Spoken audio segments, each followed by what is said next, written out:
Mummy जी, आपको शर्म आनी चाहिए इस उम्र में ये सब करते हुए। अब क्या मुंह दिखाएंगे हम लोग दुनिया वालों को, और क्या कहेंगे सबको कि इस उम्र में मेरी सास माँ बनने वाली है, और वो भी किसके बच्चे की क्या पता। मुझे माँ बने अभी 1 ही साल हुआ है।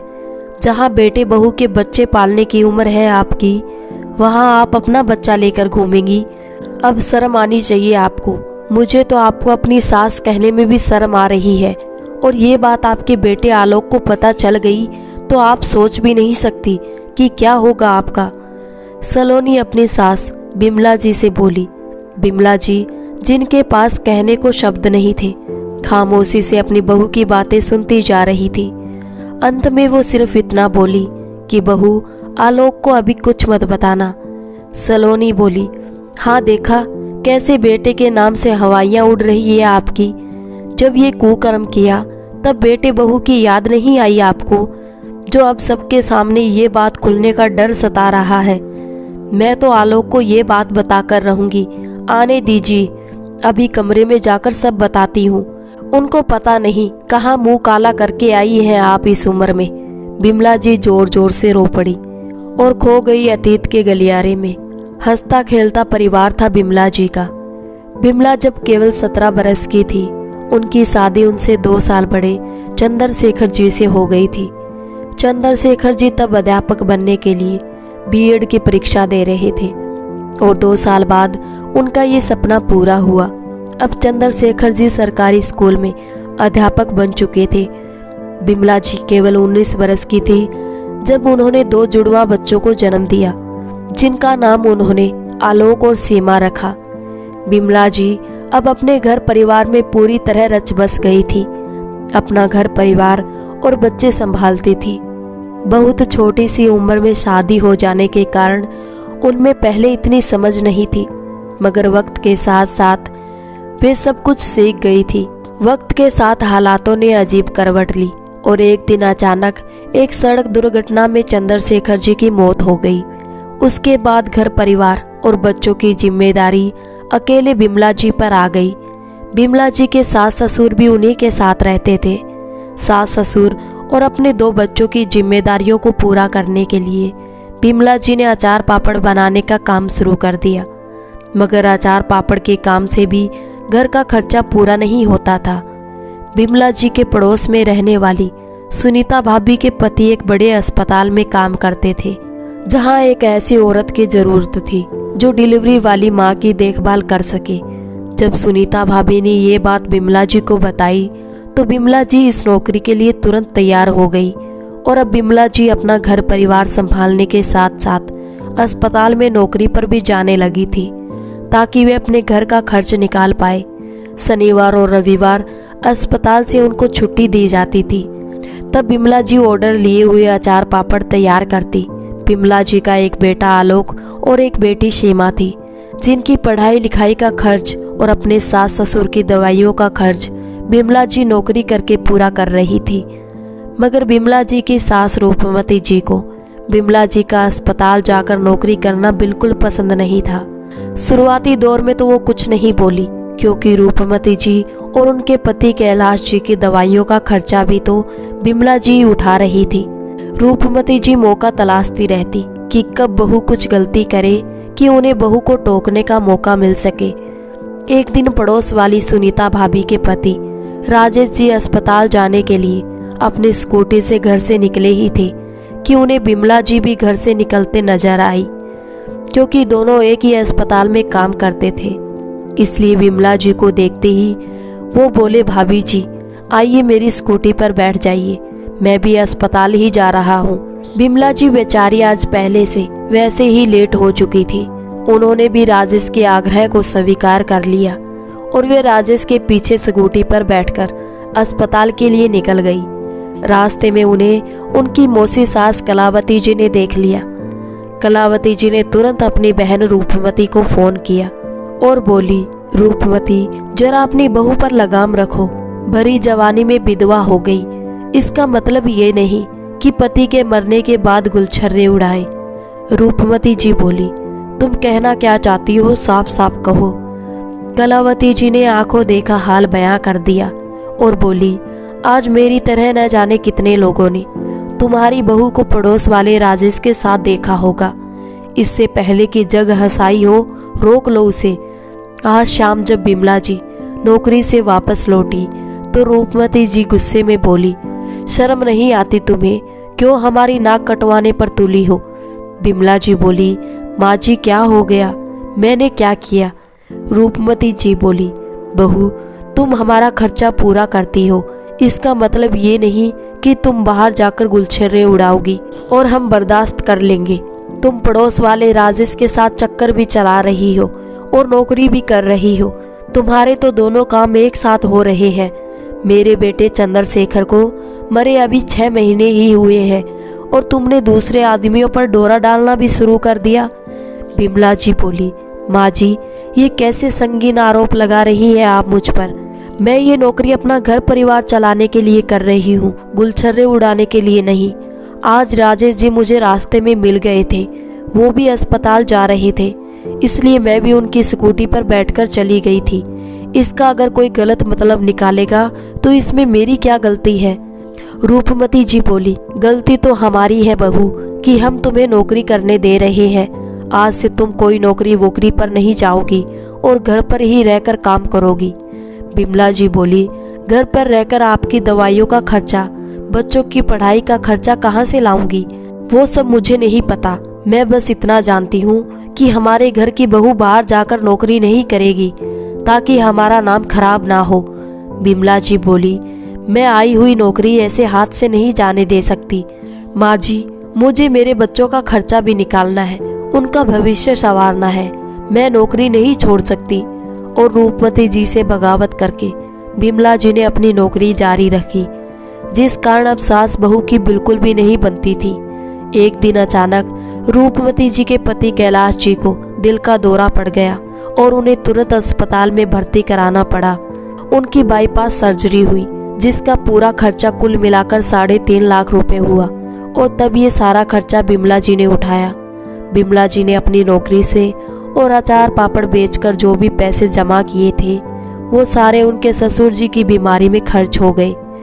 तब जाकर रूपमती जी को अपनी बहू बिमला की कदर हुई और उन्होंने बिमला जी से माफ़ी भी मांगी।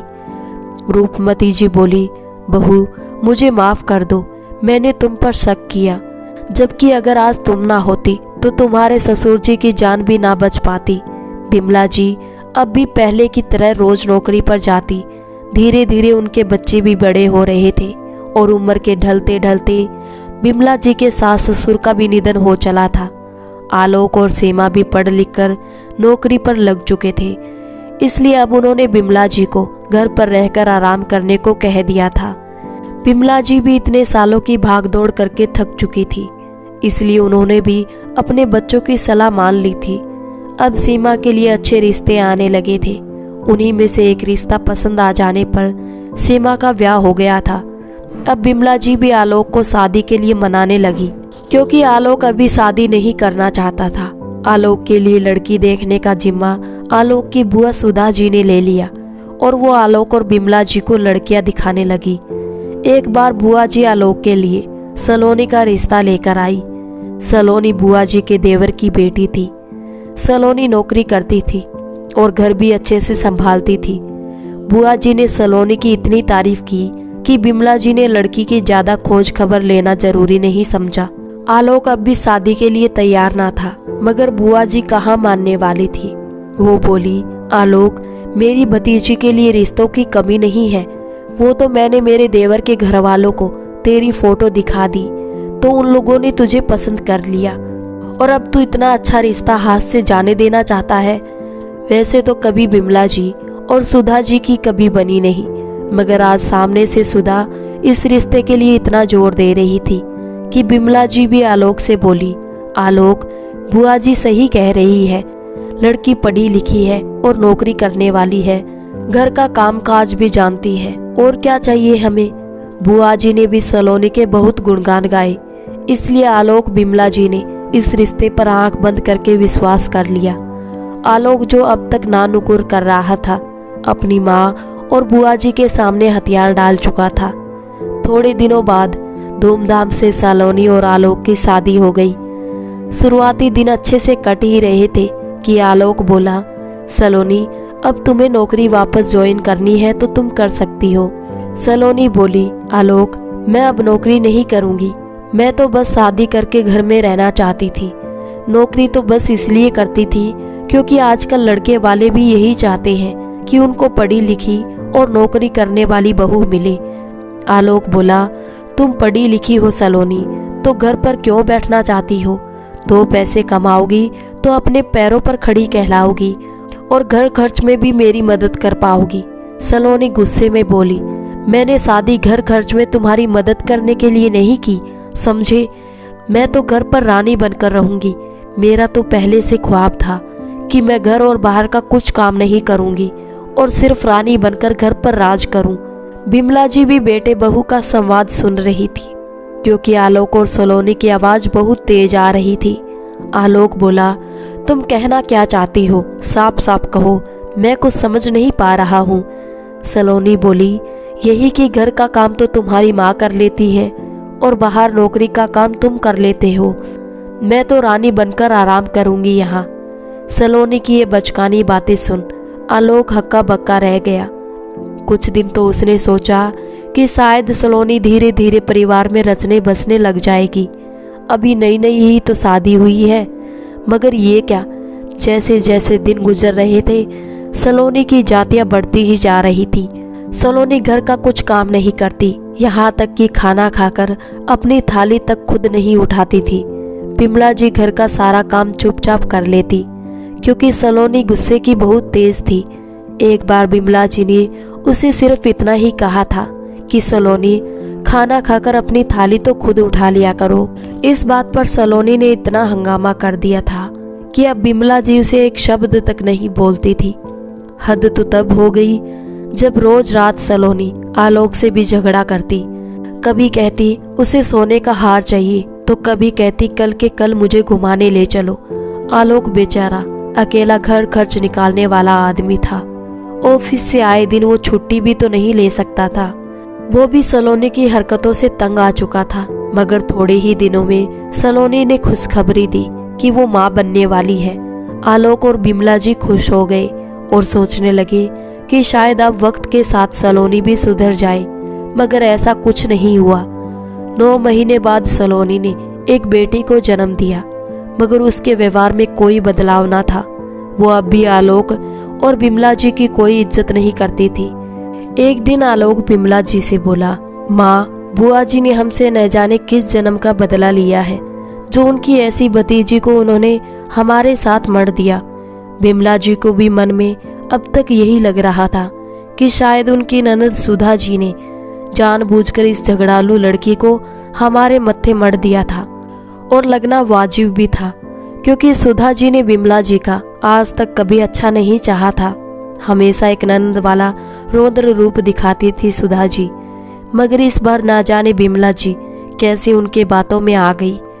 खैर, इसे ही अपनी किस्मत मान दोनों माँ बेटे जी रहे थे। बस वो कहते हैं ना, एक परेशानी जब आती है तो वो परेशानियों का पहाड़ लेकर आती है। अभी इन गमों से उभरे भी नहीं थे माँ बेटा कि आलोक को कैंसर जैसी बीमारी ने अपनी चपेट में ले लिया और वो बीमार रहने लगा। उसे अपनी नौकरी भी छोड़नी पड़ी। बिमला जी पर तो जैसे दुखों का पहाड़ ही टूट पड़ा था, और सलोनी भी पति की बीमारी से परेशान हो गई थी। सलोनी अपनी बच्ची की देखरेख तो सही से कर नहीं पाती थी, और ऐसे में पति की इतनी बड़ी बीमारी का दुख, ऊपर से आलोक के इलाज के लिए लाखों रुपए का खर्च बताया था डॉक्टर ने, वो कैसे पूरा किया जाए, इसी बात की चिंता करती रहती दोनों सास बहू। आलोक की बीमारी के कारण सलोनी की भी अकल ठिकाने लग गई थी और उसने फैसला किया कि वो नौकरी फिर से ज्वाइन करेगी। मगर बिमला जी बोली, सलोनी, तुम्हारी नौकरी ज्वाइन करने से सिर्फ घर खर्च निकलेगा, आलोक के इलाज के लिए पैसे कहाँ से आएंगे, और फिर मुन्नी भी तुम्हारे बिना कहाँ रहती है। सलोनी को भी अपनी सास की बात सही लगी, मगर अब क्या कर सकते थे। बिमला जी और सलोनी जी ने मिलकर घर पर ही अचार पापड़ बनाने का काम चालू कर दिया, जो बिमला जी पहले भी किया करती थी, ताकि सलोनी को भी बच्ची को छोड़कर नौकरी पर ना जाना पड़े। सास बहू मिलकर घर का काम, राशन पानी का इंतजाम और आलोक का ध्यान रखना सब कुछ एक साथ कर लेते थे। आलोक भी चिंता में डूबा रहता था क्योंकि अब वो अपने घर परिवार में कुछ मदद नहीं कर पा रहा था। आज जब पापड़ बनाते वक्त बिमला जी को इतनी उल्टियां और चक्कर आने लगे, तब सलोनी को पता चला कि उसकी सास प्रेग्नेंट है और आज वो इसी बात पर बिमला जी पर इतना चिल्लाकर चली गई थी। बिमला जी अतीत से वर्तमान में लौटी और सलोनी के कमरे में जाकर बोली, मैं पहले जिस अस्पताल में काम करती थी वहाँ प्रेग्नेंट लेडीज आती है या वो लेडीज आती है जिनका बच्चा नहीं हो रहा होता है। मैं थोड़े दिन पहले उस अस्पताल में बड़े डॉक्टर से आलोक के इलाज के लिए पैसे मांगने गई थी क्योंकि मेरी कम उम्र में ही शादी हो गई थी और मैं अभी भी ज़्यादा बूढ़ी नहीं हुई हूँ। डॉक्टर ने मुझे बताया कि कपल परिवार सरोगसी से बच्चा चाहता है। अगर तुम उन्हें सरोगसी द्वारा बच्चा करके दोगी तो वो लोग तुम्हें इसके बदले में 4 लाख रुपए देने को तैयार है। मैंने डॉक्टर साहब से तुरंत हाँ कर दी क्योंकि मुझे मेरे बेटे की जान बचानी है और जैसे ही मैं ये खबर डॉक्टर साहब को दूंगी हमें 4 लाख रुपए मिल जाएंगे और मैं 9 महीने के लिए उन दंपत्ति के बंगले में जाकर रहूंगी। तुम यहाँ लोगों से कह देना कि मैं थोड़े महीनों के लिए अपनी बहन के यहाँ रहने चली गई हूँ। इतना बोलते बोलते बिमला जी सिर झुकाकर खड़ी हो गई। सासू माँ के मुंह से ये सारी बातें सुनकर सलोनी की आंखें भर आई थी। वो बोली, माँ मुझे माफ़ कर दो, मैंने आपके बारे में न जाने कितना गलत सोच लिया। एक तरफ आपको गलानी भाव हो रहा है और एक तरफ आपको अपने बेटे की जान भी बचानी है। आपने इतना बड़ा त्याग दिया हमारे लिए और मैंने न जाने गुस्से में आपको क्या क्या कह दिया। बिमला जी भी रोने लगी और बोली, बहू, ईश्वर अगर एक रास्ता बंद करता है तो दूसरा रास्ता खोल भी देता है। अब यही रास्ता हमारी परेशानियों से उबरने में मदद करेगा। तुम आलोक को सारी सच्चाई बता देना और अब कुछ महीने तुम्हें आलोक को अकेले ही संभालना पड़ेगा।